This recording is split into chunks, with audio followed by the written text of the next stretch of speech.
Hello बच्चों, मैं शिखा learn smart with Ashok बकारिया की क्लासेस में आपका फिर से वेलकम है।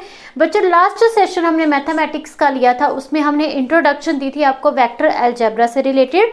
आज हम उसी की कुछ प्रैक्टिस क्वेश्चन करेंगे कि कितना हमको समझ में आया है, किस तरीके से कौन सा रूल हमको कहाँ पे अप्लाई करना है।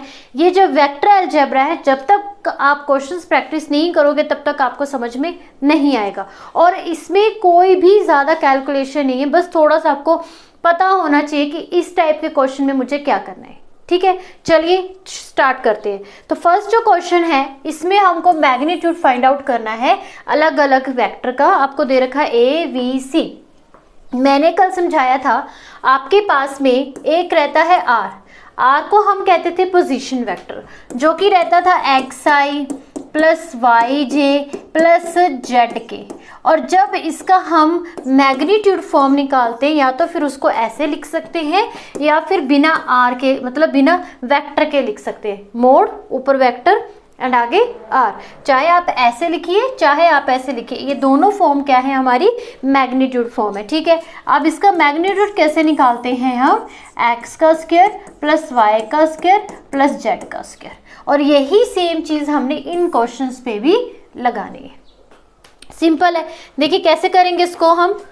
सबसे पहले हम ए वेक्टर फाइंड आउट कर लेते हैं, ए मैग्नीट्यूड मीन्स कि ए निकाल लेते हैं। तो वो क्या आएगा हमारे पास में, ये आ गया आई जे के।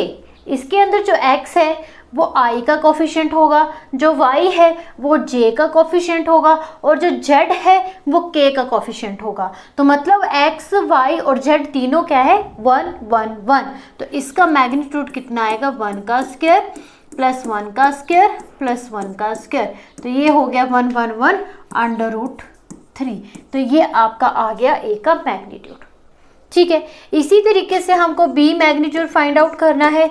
तो वो कैसे हम निकालेंगे, यहाँ पे बी लिख दो या ऐसे लिख दो। मैं दोनों साथ साथ में इसलिए लिख रही हूँ कि आपको कोई भी कंफ्यूजन ना रहे। ठीक है, आप ऐसे भी लिख सकते हो, ऐसे भी लिख सकते हो।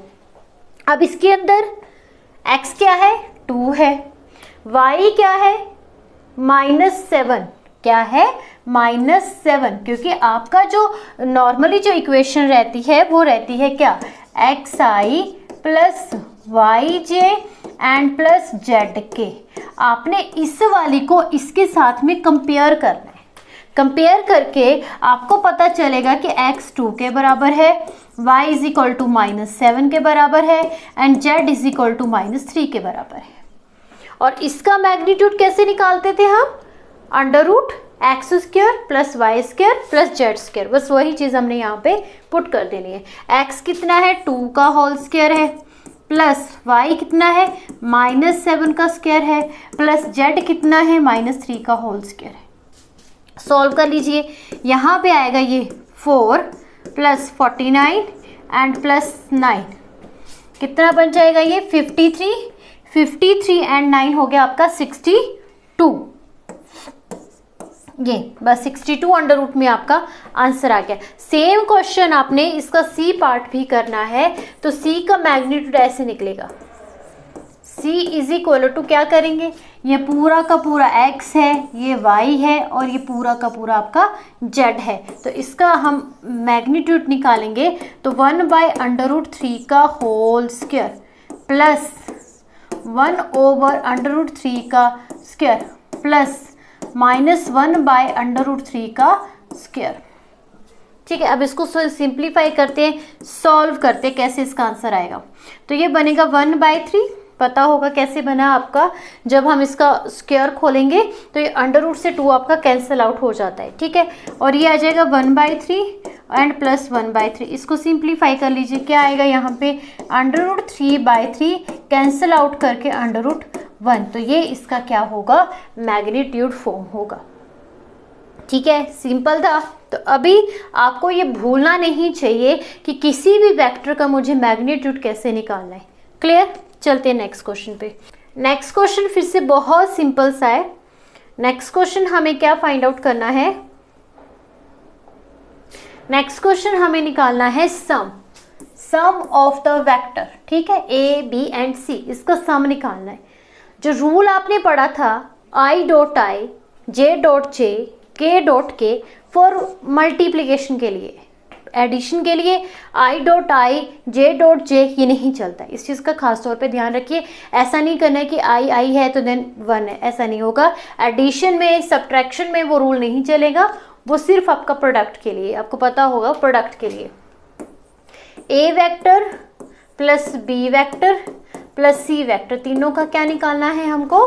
सम फाइंड आउट करना है। ठीक है, आप क्या करेंगे, इसको एक में लिख लेते, इसको पहले ऐसे लिखते, चलिए i minus 2j plus k ऐसे करके ब्रैकेट के अंदर, फिर प्लस लगेगा यहाँ पे minus 2i minus 4j and plus 5k bracket close and plus i minus 6j plus 7k and bracket यहाँ पे लग गई।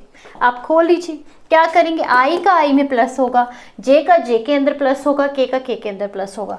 तो यहाँ पे है ये 1 माइनस 2 एंड प्लस 1 और बाहर क्या आ जाएगा, i आ जाएगा।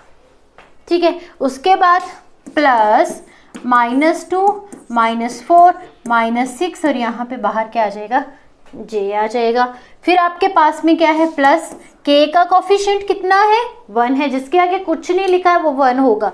जैसे यहाँ पे i का कोफिशिएंट कुछ भी नहीं था आगे, मतलब कुछ भी नहीं लिखा है, कोई नंबर नहीं लिखा है, तो हम उसको 1 कंसीडर करते हैं कि 1 है, कुछ नहीं है तो 1 है। k का यहाँ पे आएगा 1 प्लस 5 एंड प्लस 7। ठीक है, कि अगर यहीं पे सब्ट्रैक्शन होगा तो आपने क्या करना है, प्लस प्लस की जगह पे माइनस लगाना है, बस, बाकी सिंपल ऐसे ही करना है। ठीक है, ये तो कैंसिल आउट हो गया, ये तो 0 हो गया, ये तो i तो खत्म हो गया, 0 into i is equal to 0। अब आएगा प्लस, ये बन गया minus 6 and minus 6 minus 6 minus 6 कितने हो गए, माइनस 12 और यहाँ पे बाहर क्या है, j है, प्लस यहाँ पे करिए 6 एंड प्लस 7 13 प्लस 13k। जब आप इसको ओपन करके लिखोगे तो माइनस j प्लस 13k, ये आपके पास में क्या आ गया, आंसर आ गया।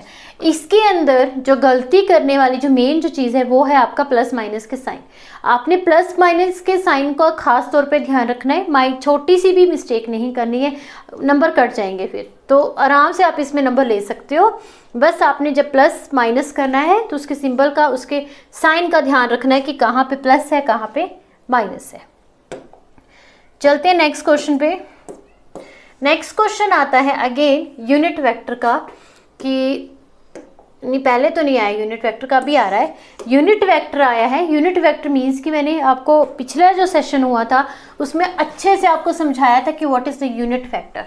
ठीक है, यूनिट वेक्टर को हम ए कैप से डिनोट करते हैं और इसकी वैल्यू हमेशा 1 के बराबर रहती है, और ये फॉर्मूला हमें कहाँ से निकल के आता है, इस तरीके से इसको हम सॉल्व करते हैं। ये इसका रिजल्ट है कि ए वेक्टर एंड नीचे मैग्नीट्यूड फॉर्म। तो फर्स्टली ए वेक्टर तो आपको गिवन है, क्या गिवन है, आई है प्लस जे है प्लस 2k है।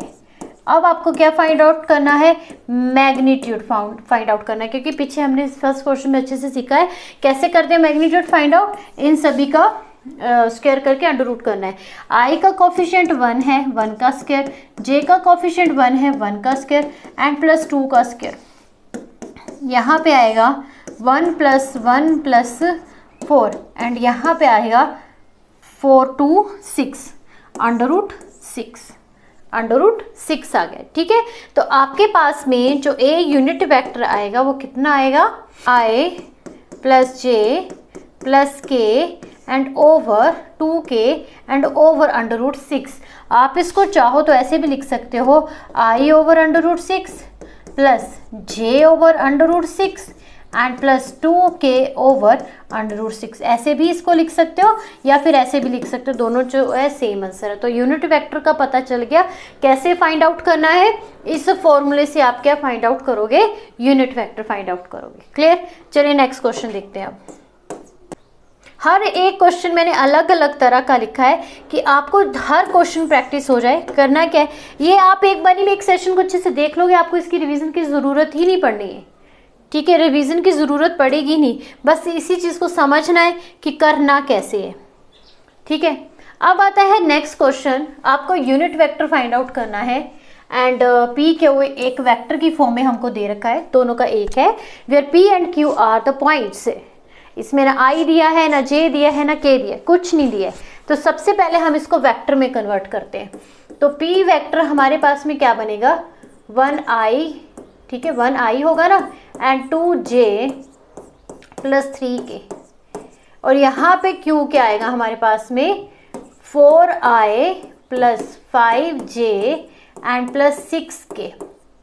ये मैंने बना ली इसकी वेक्टर फॉर्म। अब P से Q निकालना, P से Q, इसका रूल मैंने पीछे करवा रखा है आपको।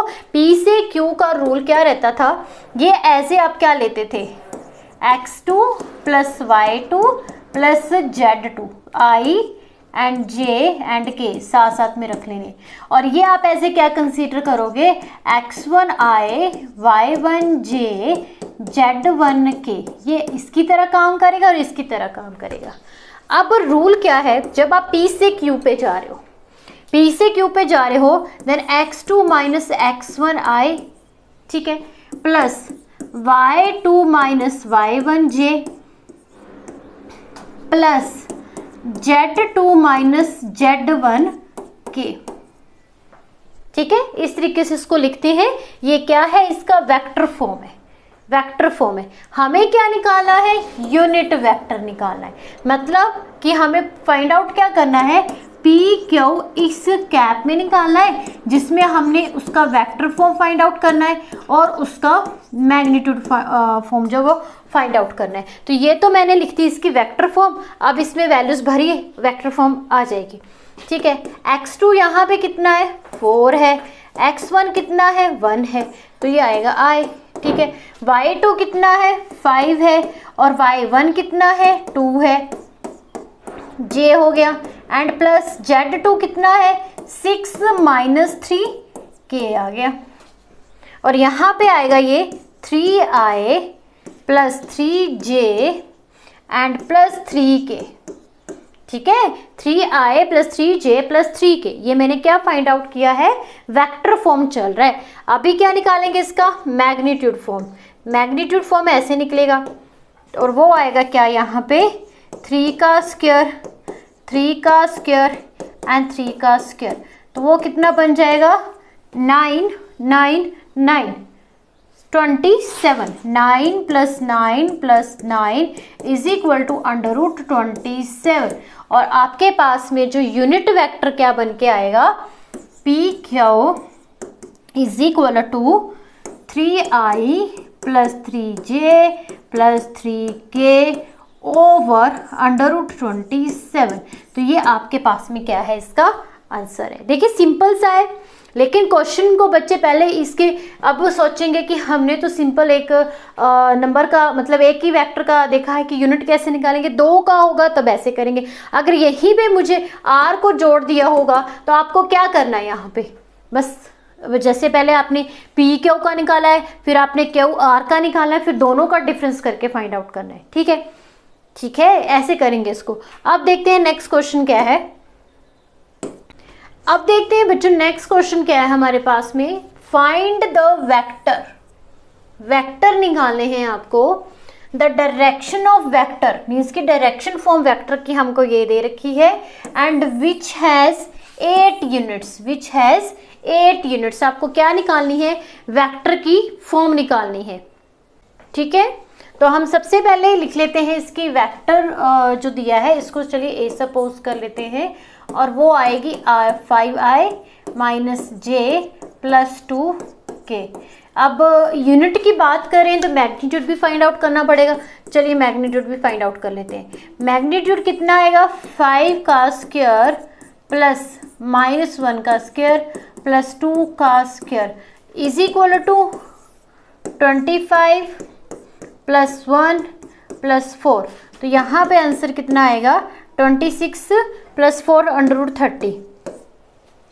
अंडर रूट 30 आने के बाद हमें क्या दे रखा है कि जिसका मैग्नीट्यूड 8 यूनिट है, जिसका मैग्नीट्यूड कितना है 8 यूनिट है, उसका हमने वेक्टर फाइंड आउट करना है। तो हम क्या करेंगे, हम यहाँ पे लिखेंगे कि जो भी रिक्वायर्ड वेक्टर होगा, रिक्वायर्ड वेक्टर होगा वो कैसे निकलेगा, यहाँ पे 8 इंटू ए वेक्टर एंड ए का उसका मैग्नीट्यूड। इस तरीके से आप उसका आंसर फाइंड आउट करोगे। तो ये यूनिट के बराबर है ना, ये यूनिट के बराबर है, ठीक है। तो हमारे पास में 8 into 5i minus J plus 2k and over √30। बस आप इसको अलग अलग करके लिख सकते हो। वो आपके पास में क्या आ जाएगा, इसका सोल्यूशन आ जाएगा, या तो इसको मल्टीप्लाई कर लीजिए तो वो बन जाएगा यहाँ पे 40i √30 minus 8j √30 plus 2k 16k √30। बस इस तरीके से आप इसका सोल्यूशन फाइंड आउट कर सकते हो, ठीक है। चलिए देखते हैं नेक्स्ट क्वेश्चन क्या है हमारे पास में। कोलिनियर निकालें। अब कोलिनियर को थोड़ा सा मैं एक्सप्लेन करती हूँ, जरा ध्यान से समझिएगा। कोलिनियर क्या रहते हैं, आई थिंक कल डिस्कस नहीं किया था कोलिनियर के बारे में।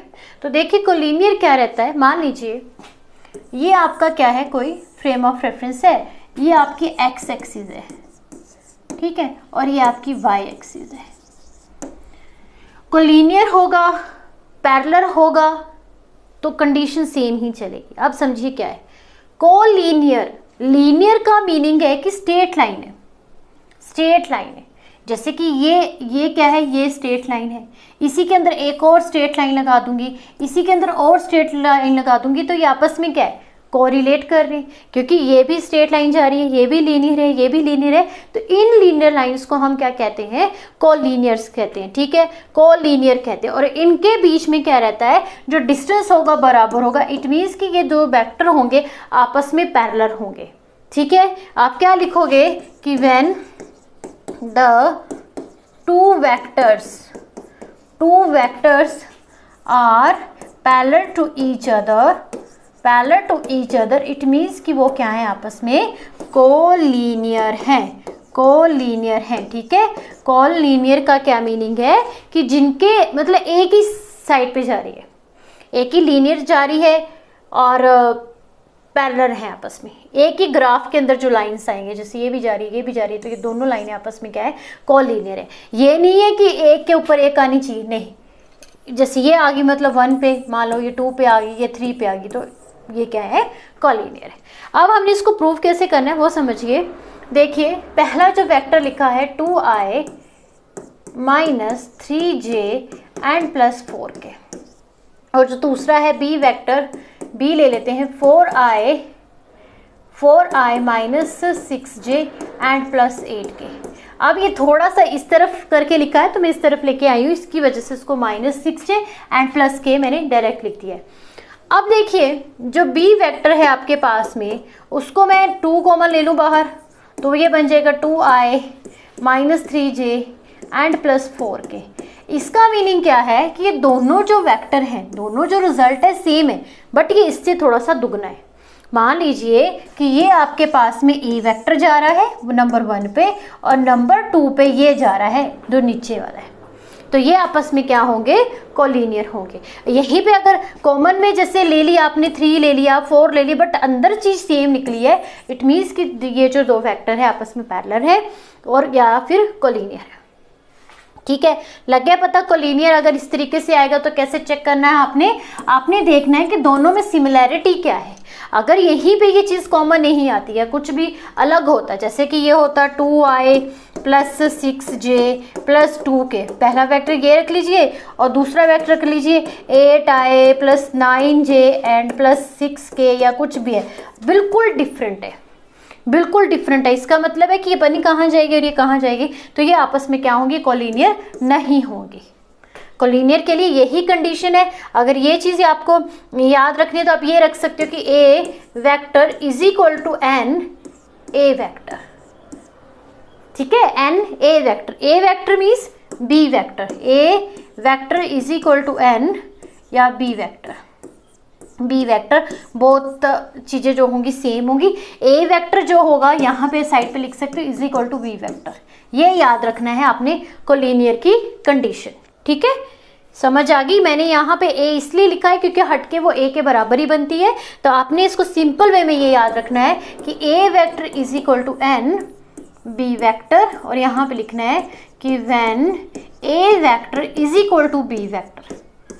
Is that clear? ठीक है, चलिए नेक्स्ट क्वेश्चन देखते हैं। अब आता है सिंपल सा क्वेश्चन डायरेक्शन ऑफ कोसाइन का। कल मैंने इस तरह का क्वेश्चन आपको करवाया भी था, समझाया भी था कि डायरेक्शन ऑफ कोसाइंस क्या होती हैं, जिसको हम एल, एम और एन में लिखते हैं। ठीक है, ये फॉर अल्फा के लिए, बीटा के लिए, गामा के लिए। तो रूल क्या रहता था इसका? एक्स बाय आर आता था, इसका बाय ओवर आर आता था, और इसका जेड बाय आर आता था। अच्छा, आर क्या रहता था? आर आपके पास में ये कौन सी फॉर्म है? कौन सी फॉर्म है ये? मैग्नीट्यूड फॉर्म है। तो ये क्या होती थी?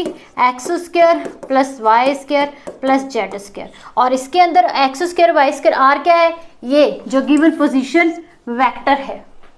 ठीक है, इस तरीके से आप में इस पे चलना है। तो आपने क्या करना है?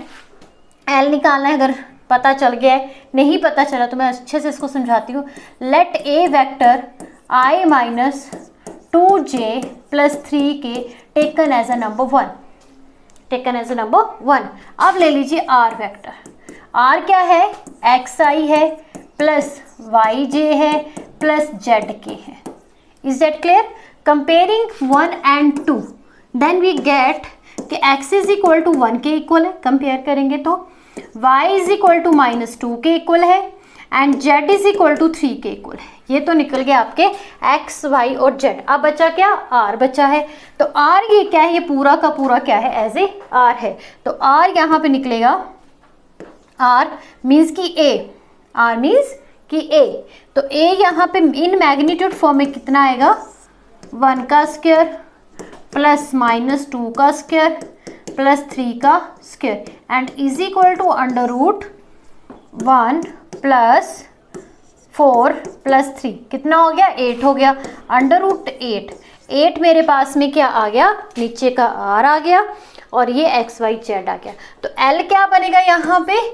l is equal to 1 by under root 8, m is equal to -2 by under root 8 and n is equal to 3 by under root 8। ये क्या है? These are the direction cosines। समझ आ गई बात? ये रूल याद रखिएगा। रूल के बाद आपको ये चीज़ पता होनी चाहिए कि x क्या है, y क्या है, z क्या है और r क्या है। ठीक है, बाकी तो कैलकुलेशन बच्चों वाली है, वो तो आप इजीली कर ही लोगे, लेकिन रूल का पता रखना ज़रूरी है। ठीक है, नेक्स्ट क्वेश्चन देखते हैं। नेक्स्ट क्वेश्चन क्या है हमारे पास में? ओके, बहुत इजी है। क्या फाइंड आउट करने हैं? मिड पॉइंट निकालें। कल मैंने एक्सप्लेन किया था आपको मिड पॉइंट का। मैंने आपको बताया था कि एक पॉइंट यहाँ पे P रहता है और एक पॉइंट यहाँ पे Q रहता है, और इसके बीच का जो सेंटर पॉइंट मीन्स मुझे R निकालना है। तो वो कैसे निकालेंगे? P बनता था आपका ऐसे x1 से एंड y1 से, और ये बनता था x2 से एंड y2 से। इधर का मिड पॉइंट निकालना तो क्या करेंगे? x1 plus x2 by 2 comma y1 plus y2 and by 2।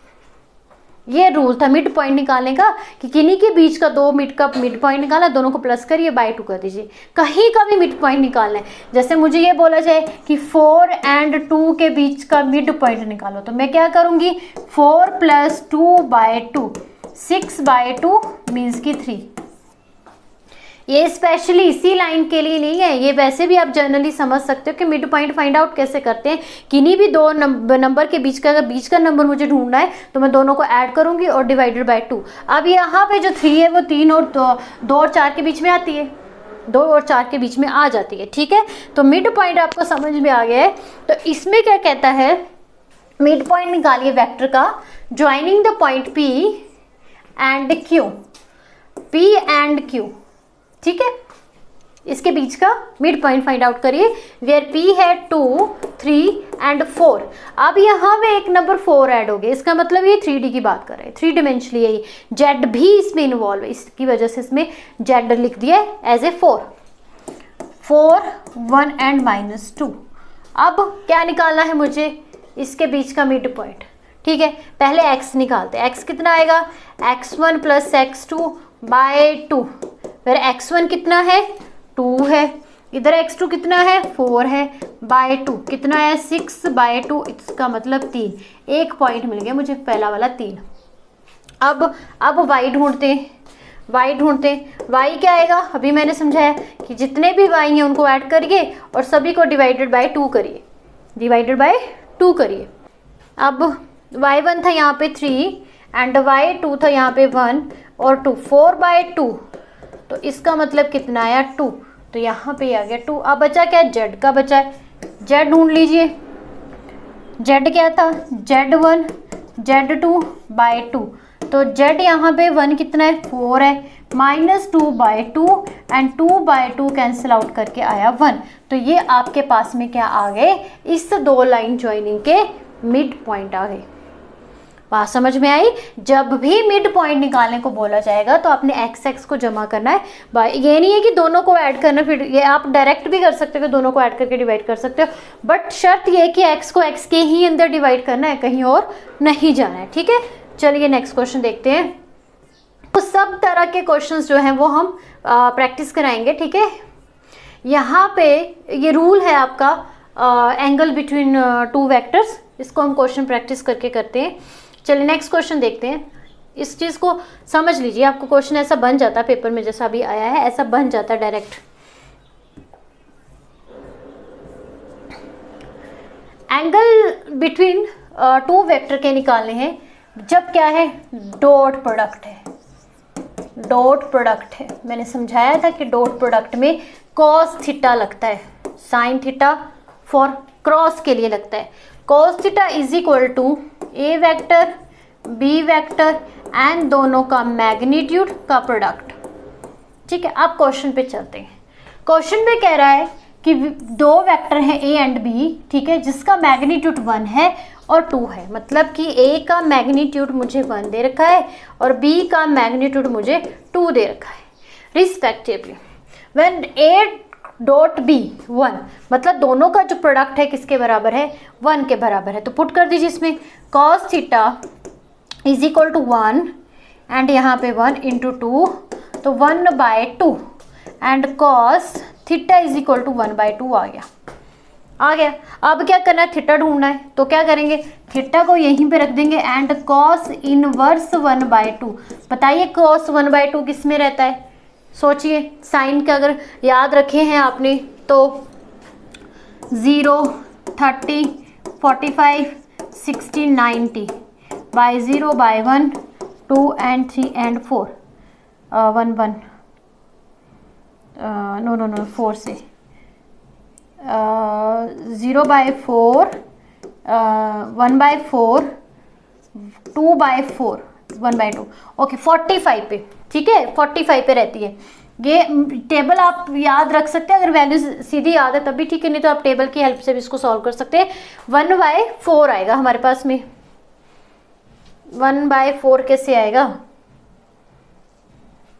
30 पे नहीं 60 पे, 1/√2 होगा ना ये, 2/4, हाँ √2 एंड 2, ठीक है, ये आएगा आपका 60 पे, ठीक है। tan theta is equal to cos inverse cos 60 degree and cos से cos cancel out, then cos यहाँ पे आ जाएगा आपका 60, थीटा आ जाएगा 60 डिग्री, ठीक है। चलिए नेक्स्ट क्वेश्चन देखते हैं।